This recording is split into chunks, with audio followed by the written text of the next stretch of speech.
Let's hear from a few more people in the audience. We do this on the Friday show via Discord at davidpakman.com/Discord. Let's go next to Alexandra. Alexandra, thank you so much for being a member at davidpakman.com. I appreciate that. What is on your mind today? Alexandra from Indiana. Hi, can you hear me? Yes, I can. Thanks for taking my call. My pleasure. So I live in Indiana, as you Yes. mentioned, and of course, our neighbors over there in Ohio, as the previous speaker actually just talked about, voted voted overwhelmingly on a couple of major issues, of course, related to recreational use of marijuana and then abortion access. And since then, there has been quite a lot of pushback from the Republicans in the Ohio legislator. Excuse me. Yeah. Anyway, and so the question has come up in some conversations I've had in Indiana about whether or not we think that we will be able to move forward and have access to, voter initiated ballot initiatives, essentially.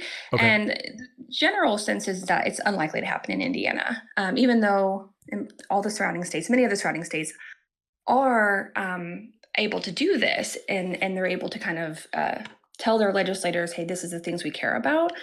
And I guess in general, I've heard some arguments that it's sort of against the way in which our political system is established, that we are not sort of a pure democracy, right? We're a democratic republic, and that we elect people for a reason, and they should be representing our voices as opposed to directly voting on these initiatives ourselves. So in general, I'm curious if you have a perspective on that, this idea that voters can initiate these ballot measures and then vote on them versus the traditional manner of passing legislation. What are your thoughts on that? So for people may or may not know, Indiana is one of 24 states that do not have these statewide ballot initiatives where voters can say, hey, we care about this. Let's get some signatures. If we get a certain number of signatures, it goes on the ballot. So there are really good reasons to allow this. Yes, you're not wrong, Alexandra, that one approach would be to say, well, you elect your representatives, tell them what it is you want them to do, and then let them do it. That is true. That is a way that you can express your desires. The reality is that the ballot initiative is a check on legislative power. There are all sorts of different reasons that even if something is favored by a majority of the state's constituents, either due to gerrymandering or for other reasons, it will never even get to a vote or even get to a point where our elected officials seriously consider it. So in my mind, the ballot initiative is a very good check on that legislative power. And it's more about, I want to be heard on this specific issue rather than I generally want elected officials who, respect a woman's right to choose. Okay, but here's a way that we can be heard on a specific issue. Now, what's the downside? Sometimes the ballot initiatives can be poorly drafted in a way that is destined to fail.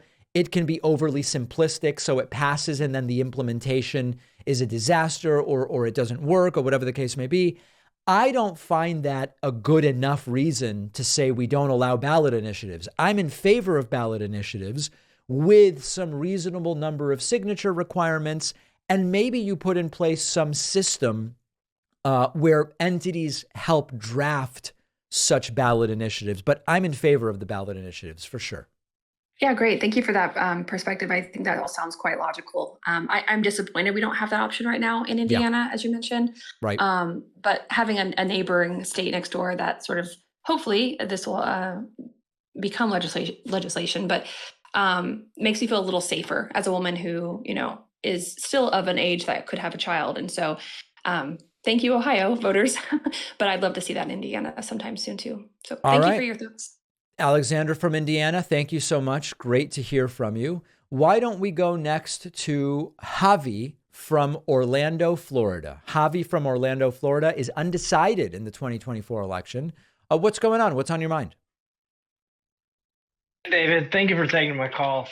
Pleasure. Yes, I am undecided, but I'm mainly saying that because things are not necessarily official right now with the nominees of both parties.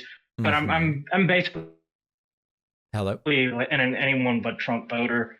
Anyone but Trump. Got it. Yeah, sorry. Can you hear me? Yes, I can. Yes, yeah. So, no, so my question I wanted to ask you about was, I've become really concerned about the way that I see internet culture and alternative media shaping political discourse in recent times. Yeah. And one of the biggest issues that I'm noticing is what I call like these like fake pseudo centrists. Just to give you an example, I saw you did an interview with the trigonometry guys who like claim to be centrist, but generally are, pretty conservative leaning. Who did I interview? Wait, who did I interview? You were on the trigonometry podcast with those yeah. guys. Yes.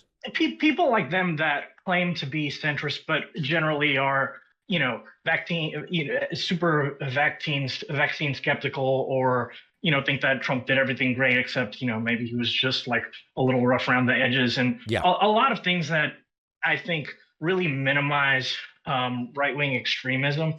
And I just see it becoming like a bigger problem. And for a lot of like layman people that are not really into politics, it's really able to capture them and bring them down the pipeline. And I don't know like how we stop this. I agree with you completely. There are these supposed centrists who portray themselves as being above the partisan fray, and they will tell you what's really going on, and you can count on them to not mislead you and this whole sort of thing. I think it is, unfortunately, a lot of people are falling for it. I sometimes pejoratively call it enlightened centrism, and in reality, it is very much not that. There's a couple different problems with this. Number one, in general, anyone who tells you, I am the person that has sorted through all of the biases and you can get the truth from me, anybody who claims to be the ultimate source of truth, I think it's good to have a natural skepticism of. That's first and foremost, number one. Secondly, a lot of these folks are positioning themselves as correct by saying, here's the midpoint of what two sides want, as if the midpoint is necessarily the right place to be. On a lot of issues, that's not the truth.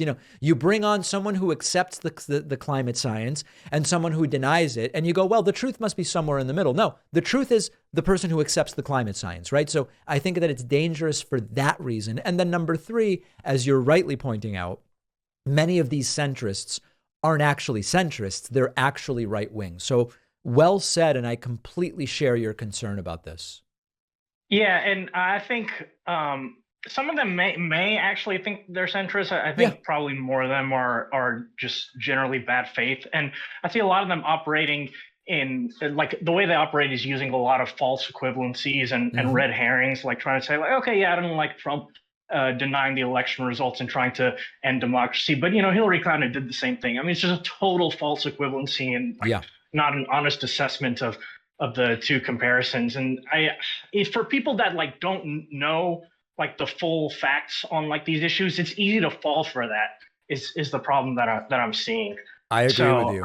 It's too easy to fall for it. And, to say one thing that's sort of positive, it's some of the people falling for it, I genuinely believe that they are actually looking for a source of truth and to know reality. I don't necessarily fault them. I understand the desire to find that ultimate truth. It's just that some of the people that are offering it are not particularly trustworthy. Okay. Yeah, no, I agree. And last thing kind of related to this, do you have any plans to have a conversation with Sam Harris again? I feel like him and his association with the intellectual dark web kind of like gave birth to this. And I've noticed like he's been speaking out recently on like this problem with the alternative media space. And it seems like he's been coming to realize he kind of created a problem with this. And for that reason, he's become kind of like an enemy, and he's been like villainized right of center in like alternative media in general. They've been trying to like gaslight into thinking that he's lost his mind when I think he's been speaking pretty rationally. The right hates Sam Harris right now. They are furious with him, and some on the left are as well. It's very interesting. I would love to have him back on. I've invited him back on. So far, we just haven't been able to make it happen, but I would be very interested in speaking to Sam again. Yeah, no, I think that would be a cool conversation. Okay. Yeah. Thank you so much, Dave. All right, Javi from Orlando, great to hear from you. Many of you have heard me talk about the hacking that I've dealt with in the past. Look up the statistics. If it hasn't happened to you, it still could at some point. Our sponsor, Aura, is the all-in-one solution that I use to keep all of our accounts safe.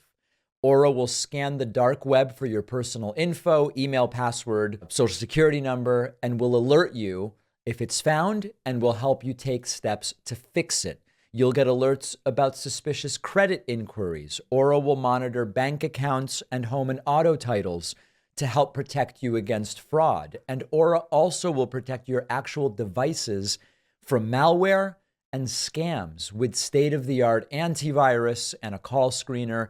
And Aura will help you manage what your kids can do on their devices with easy-to-use parental device controls. You can try Aura for free for 2 weeks at aura.com/Pacman. Your login credentials might already be floating around out there somewhere. It takes just a few seconds to use the Aura free trial to find that out. The link is down below.